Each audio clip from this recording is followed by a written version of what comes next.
Assalamualaikum warahmatullahi wabarakatuh. Sahabat-sahabat dimanapun Anda berada, jumpa lagi dengan saya Adrian Syahswajah. Kali ini saya akan membahas tentang bagaimana agar doa-doa kita dikabulkan oleh Allah Subhanahu wa Ta'ala, dan apa yang kita hajatkan dikabulkan oleh Allah. Nah, di pertemuan-pertemuan sebelumnya saya membahas banyak wirid-wiridan seperti sholawat, istighfar, segala macam. Tapi ada juga loh amalan-amalan atau ritual-ritual yang mampu membuat doa kita ini diijabah. Misalnya kita pengen umroh, pengen pergi haji, pengen punya rumah, pengen punya modal buat usaha, pengen punya apa nih misalnya, pengen punya mobil. Nah, itu bagaimana tuh caranya? Kita harus minta Allah. Pengen naik gaji misalnya, pengen naik gaji, terus apalagi ya, naik pangkat ya mungkin ya. Nah, ini bagaimana caranya? Kita harus berdoa secara konsisten. Jadi doanya satu aja tuh, hajat kita apa. Yang pertama, coba sahabat-sahabat sholat berjamaah di masjid-masjid yang berbeda. Jadi misalnya zuhur di masjid mana, asar di masjid mana, maghrib di masjid mana, isya di masjid mana gitu. Lalu subuh misalnya di mana. Ini lakukan secara berjamaah di masjid yang berbeda. Nah, ini adalah ritual untuk agar doa kita cepat diijabah. Saran saya nih, coba sholat di masjid-masjid peninggalan para wali-walinya Allah. Misalnya kalau di Jakarta ada Masjid Keramat Luar Batang, di Kalibata ada namanya Masjid At-Taubah ya, ada Masjid Keramat Kampung Bandan, ada Masjid Pangeran Jayakarta, ada masjid apa lagi, mungkin di Cirebon ya, masjidnya Sunan Gunung Jati, Masjid Demak. Boleh tuh sholat masjid yang berbeda-beda. Nah, situ munajatkan satu hajat. Kalau dulu saya hajatnya pengen umroh,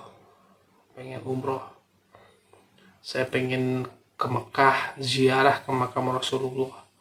Nah, itu saya ziarah ke makam wali dan saya sholat di masjid-masjidnya.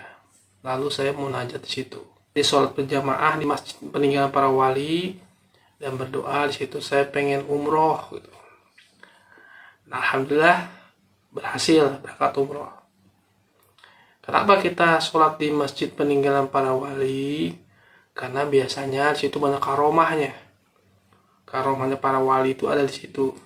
Karena beliau wudhu di situ, zikir di situ, tadarus di situ, mungkin berpuasa, ibadah di situ, sehingga karomahnya turun di situ dan ada kekekalan di situ, karomah para wali. Jadi kita dianjurkan untuk berziarah ke para wali, bukan hanya ke makamnya, tapi juga sholat di masjidnya. Nah, doa di situ biasanya makbul gitu. Yang kedua, biar doa kita dijabah oleh Allah, setiap turun hujan ya, walaupun cuma sebentar, walaupun mau gerimis kayak, mau hujan sebentar atau hujan yang deras, itu kita berdoa, minta hajat kita. Misalnya pengen umroh, ya Allah saya ingin berangkat umroh. Nah, ketika hujan itu turun. Kemudian misalnya juga kalau kita ingin dijabah yaitu sepertiga malam. Jadi jam 1 ke atas lah. Itu tidur dulu, misalnya habis sholat isya tidur, bangun sepertiga malam, ambil wudhu, sholat 2 rakaat, dan doa minta umroh misalnya. Ya Allah, saya ingin berangkat umroh gitu. Nah, yang keempat, setelah sepertiga malam setiap azan ya. Jadi ketika setelah selesai azan berdoa lagi ya, berdoa, ya Allah saya pengen berangkat umroh, doa lagi. Kemudian setiap Jumat ya, sholat Jumat itu khutbah kedua. Jadi ketika khotib duduk itu ada baca sholawat tuh. Nah itu kita berdoa lagi minta umroh. Itu juga waktu-waktu yang mustajab. Nah kemudian juga bagaimana caranya lagi? Nah cari orang-orang yang pulang umroh. Nah, kalau ada saudara kita, tetangga kita, teman kita yang mau berangkat umroh atau baru pulang umroh, minta didoakan. Doakan saya bisa berangkat juga. Insya Allah doa-doa mereka itu diijabah oleh Allah. Walaupun mungkin dia kelakuannya nggak benar ya, tapi kalau dia pulang umroh biasanya itu malaikat-malaikatnya masih ada, masih ikut selama 40 hari. Itu kita minta doanya mereka biar kita berangkat umroh juga. Yang berikutnya, kalau kita dihina atau dizolimi orang. Nah, kita tahu ada istilah pembulian ya. Ada pembulian. Mungkin kita dihina nih. Ah, dasar kurus kamu. Dasar gendut kamu. Dasar hitam kamu. Dasar apalah. Pokoknya dikata-katain kita, fisik kita ya. Atau dikatain dasar miskin, direndahkan, dasar bodoh.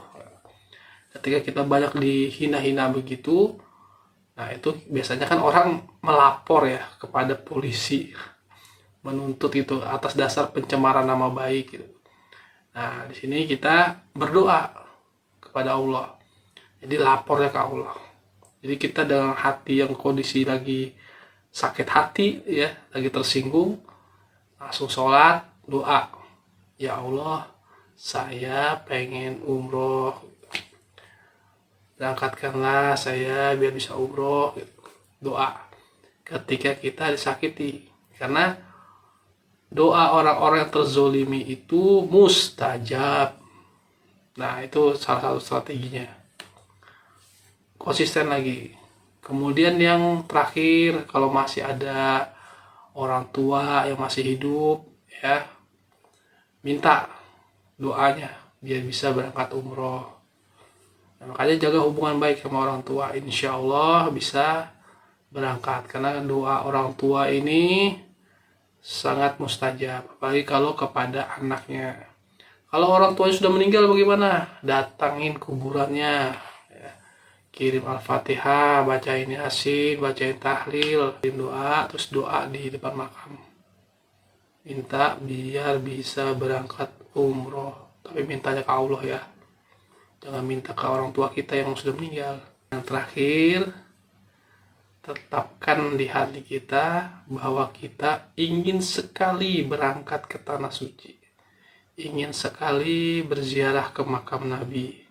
Karena walaupun kita punya uang, tapi kalau kita niatnya nggak ada uang tapi nggak bisa berangkat. Alasannya sibuk lah, apalah. Nah, punya tekad hati, insya Allah bisa berangkat dengan ada uang ataupun tidak ada uang. Terima kasih. Wassalamualaikum warahmatullahi wabarakatuh.